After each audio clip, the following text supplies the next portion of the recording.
Bonsoir à toutes et à tous et bienvenue à la grande édition du 19h45.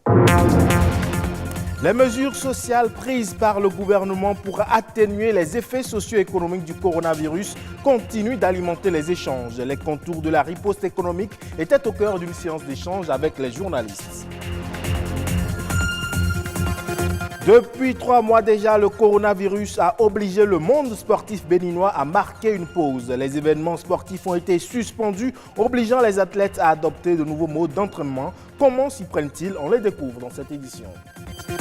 Et enfin, il touche près de 3000 femmes chaque année dans le monde. Le cancer du col de l'utérus est une maladie silencieuse et virale. Le dépistage précoce permet aux femmes d'être à l'abri.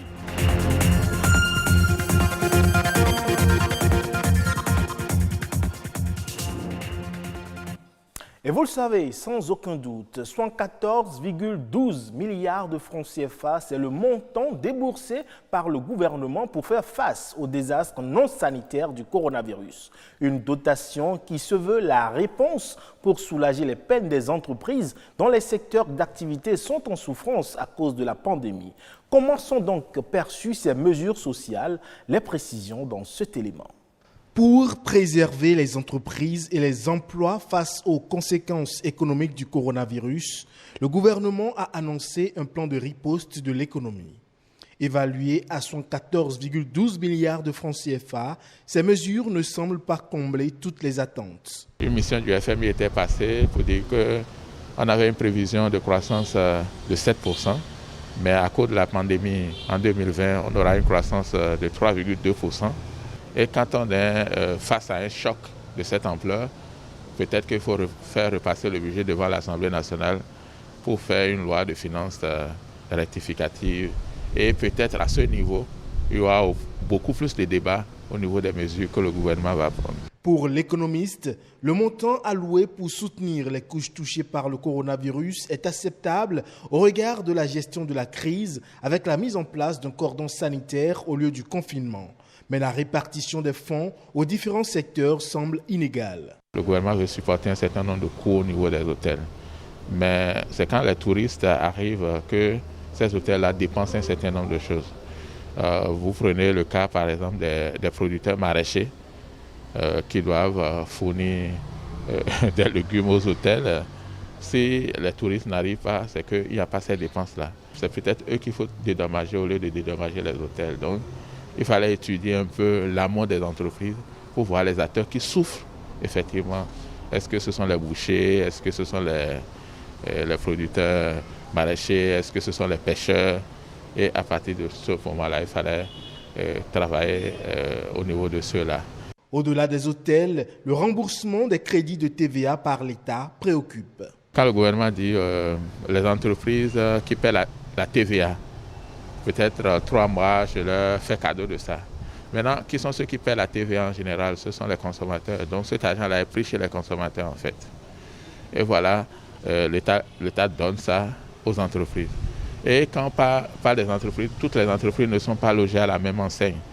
Parce que les petites entreprises qui paient la TPS, la taxe professionnelle spécifique, par exemple, ne sont pas assujetties à la TVA. Donc, quelle réduction fait à leur niveau?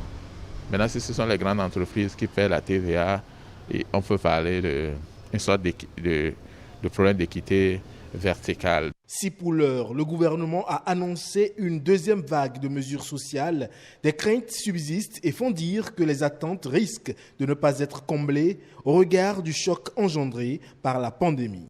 Et des impacts du coronavirus, on en parle également car le secteur sportif béninois est à l'arrêt depuis plus de 3 mois déjà. Plusieurs événements ont été reportés et suspendus aux grandes dames des sportifs. Mais alors, que font les athlètes béninois pendant cette pause? Comment s'entraînent-ils en cette période de crise sanitaire? Le reportage.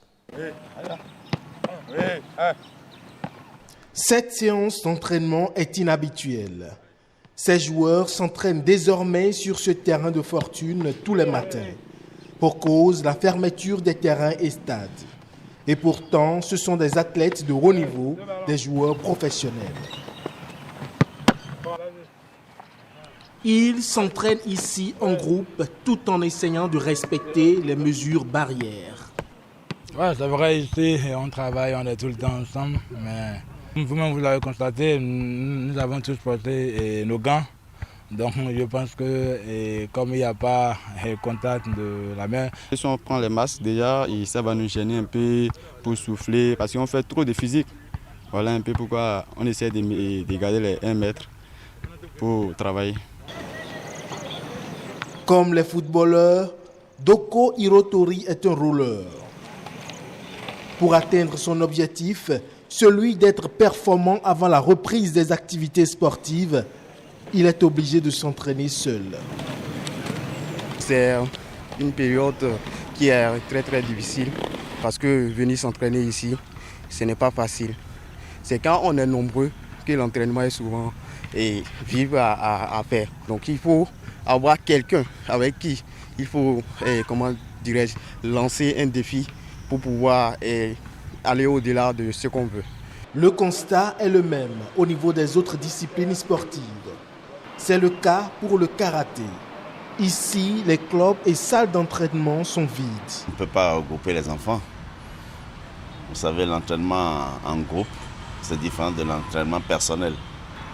On devrait normalement nous entraîner tout le temps. Tout le temps, je vous assure. Tous les jours, et plusieurs fois par jour. Donc, avec l'arrêt des activités, forcément, on a ce problème. Si d'aucuns souhaitent que les activités sportives reprennent au Bénin, la menace du coronavirus est sérieuse et réelle. Et ces sportifs en sont conscients. Les enfants ont reçu des consignes de la commission technique. Ils savent ce qu'ils doivent faire. Et nous-mêmes, on en profite, n'est-ce pas, pour former nos cadres. Je donne comme exemple les arbitres qui travaillent en ligne, qui reçoivent les cours et qui font les examens en ligne. Pour dire la vérité, c'est pas du tout facile parce que en tant que footballeur, on est habitué à jouer. On est habitué à jouer à tout moment. Les activités sportives ont été suspendues au Bénin depuis le 17 mars 2020. Pour l'heure, nul ne sait encore à quand la reprise. C'est un miracle de la nature, diriez-vous, les abeilles et leur miel. Le miel qui est produit par plusieurs types d'abeilles, des plus agressifs aux plus calmes. Et quand elles sont agressives, c'est très souvent pour se défendre lorsqu'elles se retrouvent en danger au moment où les producteurs doivent récolter le miel. D'autant d'ailleurs que leurs niches sont détruites et certaines abeilles sont même tuées. Mais existe-t-il des moyens pour extraire du miel sans arracher la vie aux abeilles, suivant les explications d'un ingénieur agronome? Dans le monde, nous avons jusqu'à plus de 20 000 espèces, mais au Bénin, on peut retenir l'espèce mellifère qui est Apis mellifera indica. Nous pouvons avoir vers le nord des abeilles de couleur jaune qui sont un peu plus petites et agressives. Mais elles sont celles-là qui produisent plus de miel. Et quand nous descendons vers le sud, passant par le centre déjà, nous avons celle-là qui est noire, un peu plus grosse, mais l'autre étant moins agressive, elle produit moins de miel. Sans les abeilles, il faut dire qu'on aura des difficultés à obtenir par exemple de bons fruits. Cela suppose que déjà dans nos vergers, il est bien d'installer quelques ruches afin de profiter de ce rôle de pollinisateur que jouent les abeilles.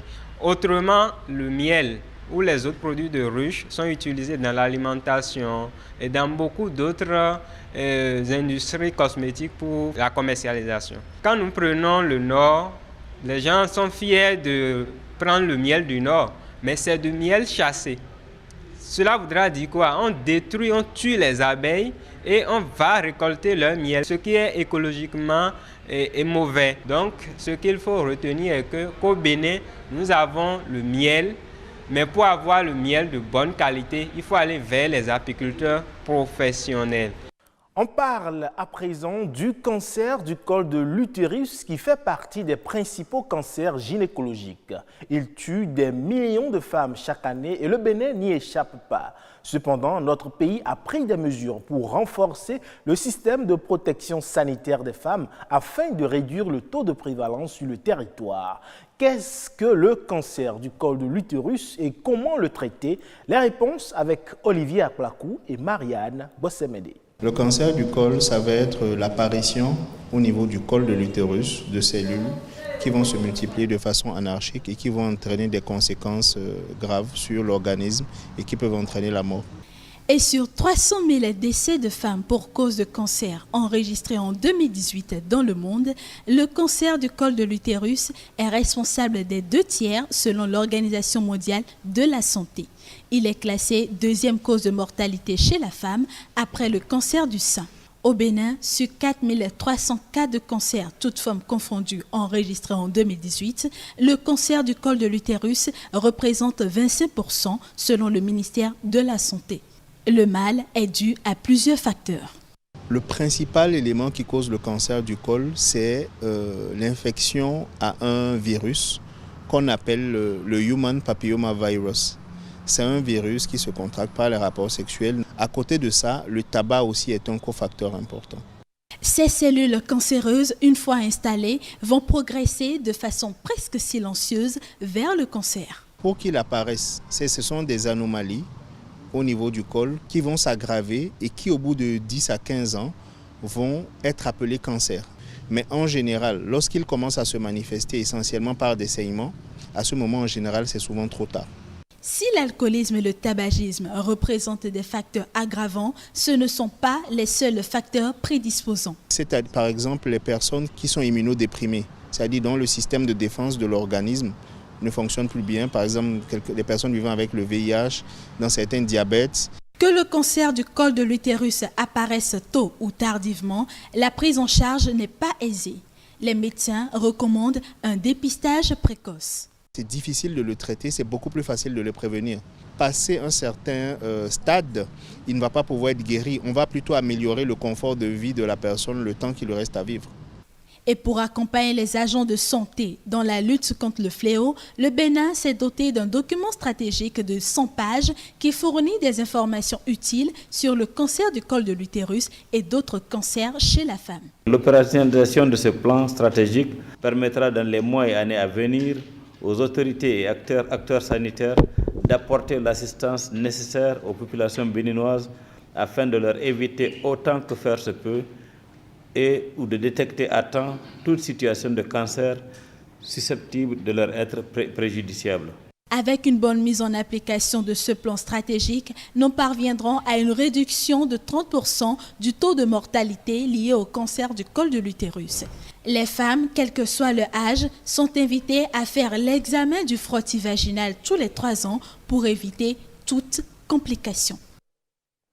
Et c'est tout pour ce 19h45. Merci pour votre aimable attention. Vous pouvez retrouver ce journal sur le site de l'ORTB, www.ortb.bj.